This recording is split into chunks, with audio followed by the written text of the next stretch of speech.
So how's the offseason been for you? Offseason's been great. Just coming off a big year like we had last year, going from 3-9 to 9-4. I think a big part of the offseason was, not getting complacent with a lot of guys returning. We wanted to take that next level. And I think we did that, just focusing on details, where can we improve? We're past, just getting a baseline and getting a team to go out there and win as many games as possible. Now we're trying to, win the ACC. And I think to do that, you have to try to avoid any complacency and figure out areas you can improve as a team. And I think each guy, individually did that. And I think, it'll help us put a good product out there next year. Does having a week 1 game against Clemson help the intensity a little bit in the offseason?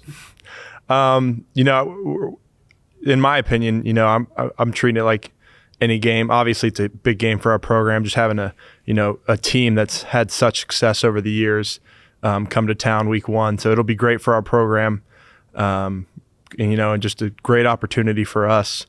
But you could say a little bit for sure. Just having that brand come in here, you definitely want to go out week 1 prime time and play your best football. So yeah, I would say absolutely. Cat's got you guys well media trained on that question.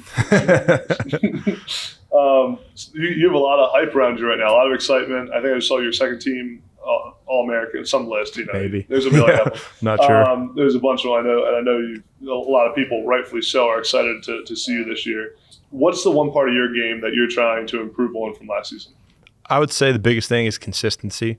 I think I had some good games, and I think I had some games where I had good moments, but also some bad moments. So I think being able to be a consistent player week in and week out is I think was my is my biggest area for improvement. So just not having taking that 4 or 5 bad plays a game to down to hopefully in a perfect world 0. But you're gonna have bad plays and stuff, but just trying to kind of smoothing out the wave a little bit instead of so many up and downs, and just be a more consistent offensive lineman. What do you do after a bad play to kind of recover mentally? Like you get beat around the edge or something? Like what are you telling yourself? Yeah. It's just you've got to have, it's like coach speak, next play mentality, right? So it's like forget about it. Next play is a fresh down, and you've got to approach it the same way you would regardless of just happened to play before. So that's what I aim to do. What's it like playing with Riley Leonard? It's a dream. Riley's as good as advertised. Great leader for our team, hardest worker in the room, just charismatic, great kid. Easy to be friends with on and off the field. Field general, and it's been awesome to see him grow. I'm a year older than Riley, so I saw him come in as a freshman, and just how he's grown into that role has been pretty awesome. He was a young, shy kid when he got here, but just to be able to see how he's grown and take command of a huddle, it's exactly what you want, to block. It's exactly the kind of quarterback you want to block for. And he's pretty athletic, and he's pretty good at football too, so that helps. What's something about Riley that fans don't know or realize?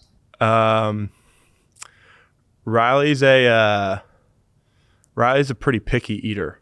And when I say, I don't just mean picky, I mean I'll look at his plate sometimes. I'm just like, dude, give me an example. Let's get some color on there. Well, he's, chicken tenders, and that's about it. Maybe a steak every once in a while, but not a huge palate from that kid for sure. That's funny. I love it.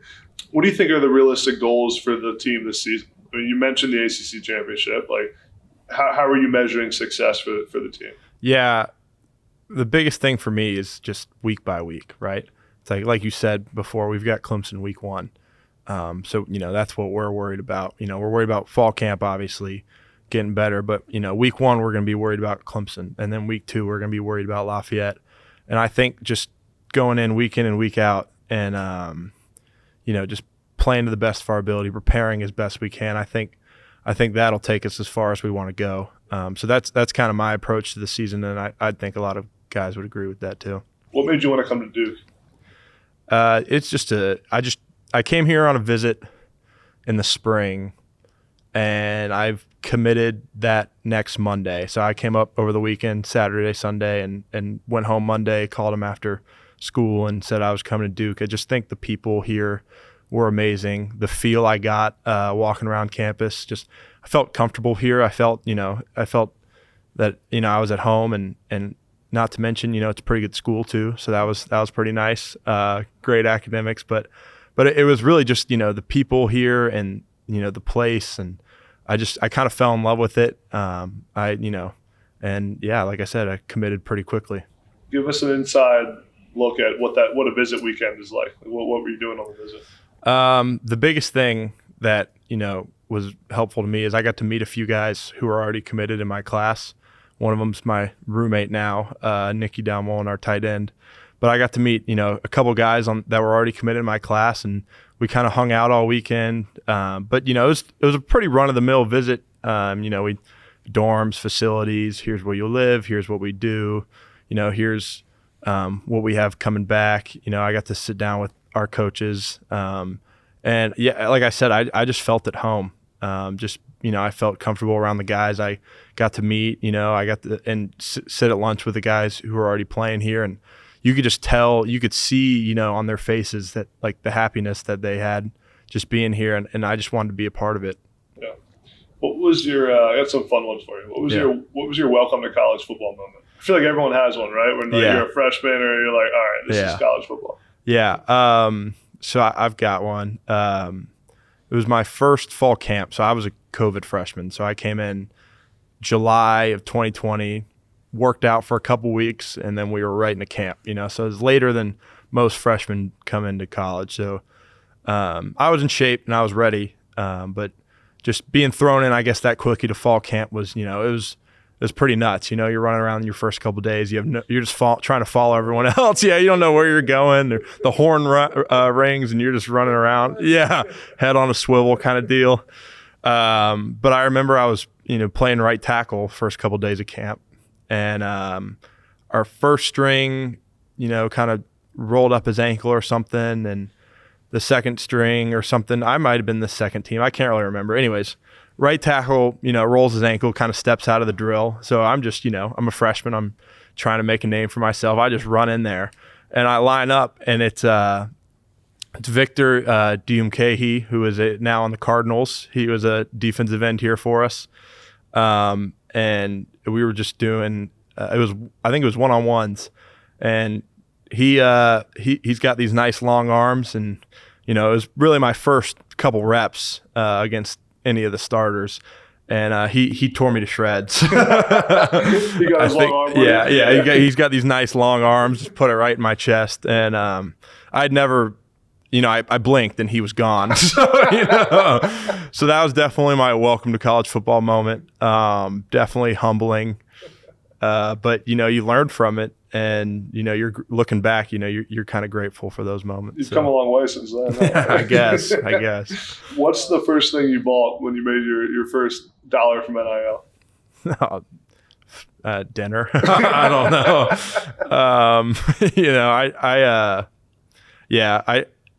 I try to live, I guess you could say, below my means, but, I don't need much. I doing well here, so there's nothing that stands out as something I bought now. If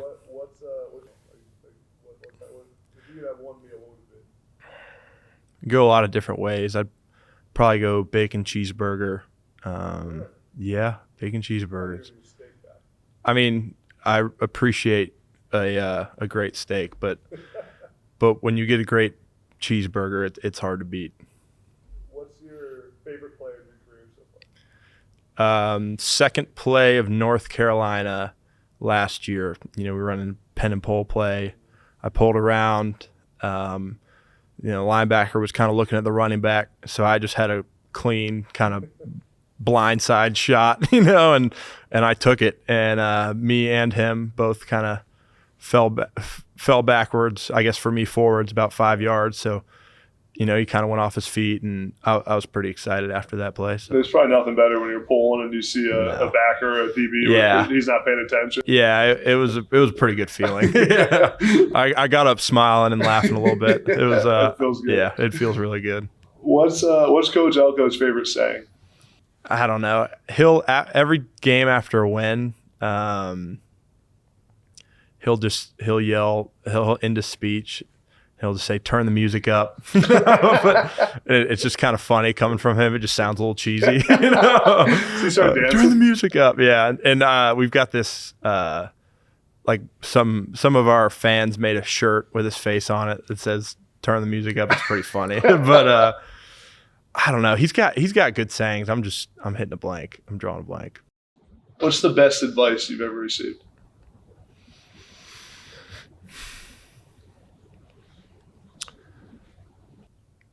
I heard this one actually a month or two ago, and I've thought about it a ton.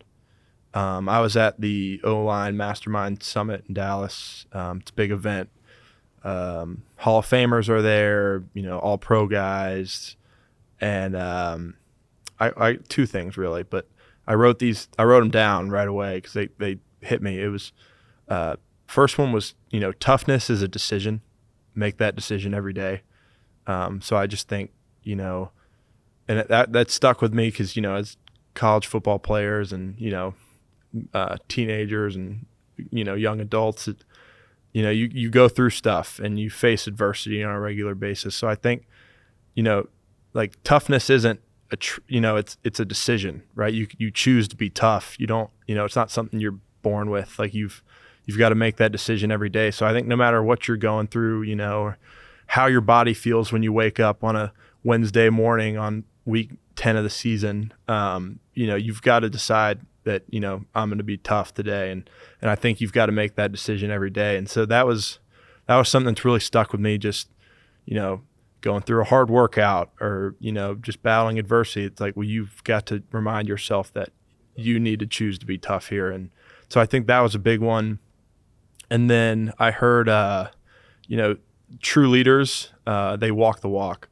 And so I think that one hit me really well, as well, just because, you can talk and you can be as verbal as you want, but, if you're not, walking the walk, then guys don't, see you embodying, what you're preaching, then, all the talk is kind of worthless. So I think those two things I've thought about a lot since then and just tried to embody those two pieces of advice.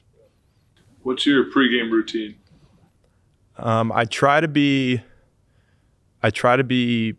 pretty habitual every year. I'm not really superstitious, but I do believe in, having a routine, and that kind of gets you into your mindset for the game. I'm pretty simple though. We get to the stadium, I'll get in the hot tub at home games. Obviously we don't have one at away games, but I'll get in the hot tub, put my earphones in, and just kind of, just think about, the game plan or what we've got to do that day and who I'm playing, etc. Then I'll get dressed, I'll go down to the field. I'll take myself through a little warm up. It's nothing much. It's more to just kind of get out on the grass, put your cleats in the ground. I'll go through my steps. I'll just do one of everything. Make sure everything feels good. I'll do inside zone, outside zone. Just take a couple different pass sets, and then I'll walk to it's usually the 30-yard line. Sometimes the kickers are in my way though, and I'll go to the 30-yard line on our side, and I'll just take one, 75-80% sprint across, and then I'll jog up the tunnel. And then I don't know why I do it. It just kind of gets the juices flowing, I guess. And the kickers are always in the way. Yeah. The kickers. I got to make sure there's no, balls flying over my head or anything like that. But yeah, and then I'll run up into the locker room, and to me that sprint just kind of sets the tone, for the day. It just gets me going, and then I'll jog it up the tunnel and put the pads on, and play some ball. I love it. I can be fired up a little bit. I know. I'm getting fired up too. What's the funniest thing that happened to you during your recruiting process? Funniest thing. I guess it was pretty simple if you committed to Duke after one visit. Yeah. I was done pretty quickly. I started getting offers like my junior year. I've actually got a story. I started getting offers my junior year, December, and I came on a visit here early April, and I was done. But I don't even know if this story might reflect badly on me, but I'll tell it anyways. So we had a morning workout winter workout, January, season had just ended. You know, I just played my junior season. And we had a 5:30 a.m. workout, and I just turned 16 the summer before, so I was driving to workouts and stuff, and Vanderbilt was coming to watch me work out in the morning, and sure enough, you know, I go to bed, I set my alarm. Sure enough, I wake up at about workout started at 5:30. I wake up about 5:45, 5:50. To my mom saying, "Aren't you supposed to be at workouts?" And, you know, I immediately look over, alarm's not going off. I overslept anyways. And so I get up, you know, sprint to the car, get in the car, get to workouts, get there, you know, about a half hour late. And so coach is sitting there, you know, watching me do my punishment for being late. It's really the only time I've been late. And so, yeah, I'm late. I do my punishment, run my suicides or whatever. I think I had to roll, actually. I had to roll down and back on the gym floor. Yeah, as the coach is coming here to recruit me, is watching me. And so I finished the workout with the team, and, you know, I still received an offer, which is good. You know, luckily my high school coaches vouched for me, saying that, you know, I was a good kid and it's never happened before. So yeah, everything worked out, but I was pretty flustered as a rising senior. Yeah, doing rolls in front of a college coach. Did the coach ever acknowledge it? Did he talk about it? Yeah, he gave me a hard time for sure. He definitely gave me a hard time, but you know, it was all good. That's fun. Who do you think would be better, Duke football players playing basketball or Duke basketball players playing football? Who would field a better team? We've got some hoopers. Yeah. I mean, Riley's pretty good. I was just about to say, Riley was, you know, Mr. Basketball in Alabama his senior year. Yeah. So, I mean, we've got some good players. I don't want this to start any controversy, but I would have to say Duke football playing basketball. I think that's a pretty easy answer. Yeah, we've got some really good players. Jalen Calhoun's good. Eli Pankel's good. I mean, we got some good players. Think about it, too. They'd have to figure out how to put on pads. Yeah, pads, and some of them would have to block, you know, play tight end. And I don't think it'd go over too well. It definitely wouldn't. Yeah. What are you playing on your AirPods before a game? I change it up. I don't have it's whatever I'm in the mood for that day, but I'll do a lot of classic rock, some hip-hop, sometimes Red Hot Chili Peppers. I think they do me justice before the game. But yeah, I'll switch it up, to be honest. Sometimes I'll just, you know, listen to country. You know, sometimes I just, you know, want to kind of relax a little bit before the game, settle in, get my mind right, and I'll just put on some, you know, relaxing country music. I'm from Nashville, so can't ever go wrong with that. But I really do. I switch it up every week. I couldn't tell you why. There's not a method of thinking behind it, but whatever you're in the mood for. Yeah, whatever I'm in the mood for. It's not a bad place to be from, Nashville. It's not. Especially if you like country music. Yeah, it's a good time. I'm going to fast forward a little bit. After you get drafted to the NFL, what's going to be your first big purchase? You said you're a simple guy, but there's got to be something you want. I hate talking about this, you know, because let's play well, get drafted first, then we can worry about my big purchase. Want to know today. But if I were to ever make a significant amount of money doing anything in my life, I'll rephrase your question. Yeah. First thing I'll probably get is just a 0 miles brand new truck. I've wanted one since I was 16. I haven't gotten one. So I probably will end up driving a truck, nice Ford F-150 at some point. But like I said, making a significant amount of money in anything. Not just, that makes sense. If I had to guess what you were going to say you wanted to buy, I would have guessed truck every time. That was predictable. What's the funniest or strangest encounter you've had with a fan? You know, believe it or not, the Duke fan base is pretty, civil. They're all great people, so they're respectful. We don't have a whole lot of crazy opposing encounters. Fans are always fun though. Yeah. I've got let's see. I think it was Kansas last year. We sat right behind their opposing bench. And right behind their student section. And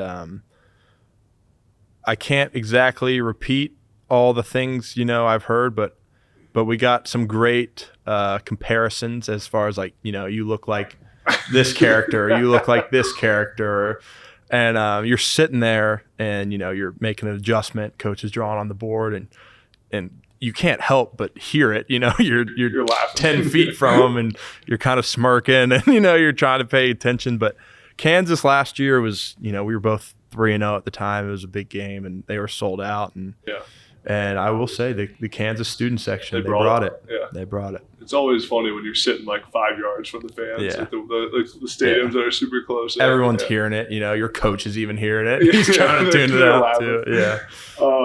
Last couple of things. What's life motto you try to live by? I shared this one a few weeks ago. Just enjoy the process. It can be overused at times. It can be cheesy, but as soon as you worry about, it's right. It's good to set goals. I think obviously I have goals for myself, but if I can worry about my process and enjoy the day-to-day, chase of those goals, I think that's what I try to do every day. I wake up every day, and I try to just choose to, put a smile on my face, even if I'm not having the best time, and be positive and enjoy what I'm doing and love what I'm doing. Cause I think, the goals will take care of itself, right? As long as you're detailed in your process and then you enjoy having that process, I think that'll take you as far as you want to go. Last thing, what's your why? My why.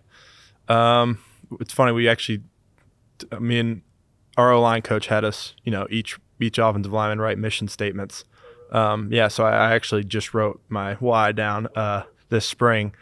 But for my why, I said, obviously my family, play for, the people who raised me and my siblings and just my family and my community that helped get me to where I am and help guide me in the right direction and how to make the right decisions and just how to go through life. So I think making them proud is number one. And then something I wrote down that it kind of makes you reflect is do it for the 8-year-old me. Do it for the kid who growing up watched every game on Saturday and just thought about what it would be like to be those people and watch every game on Sunday and never even imagined that you could be one of those people that your 8-year-old self is watching one day. And so I think those are my whys. And it kind of gives me goosebumps just even talking about it. But just to be able to chase that dream every day, you've got to remind yourself like what you're doing it for, who you're doing it for, why you're doing it. Awesome, man. I love it. I'm excited to watch you this year, man. Congrats, I appreciate it. Yeah, I appreciate it.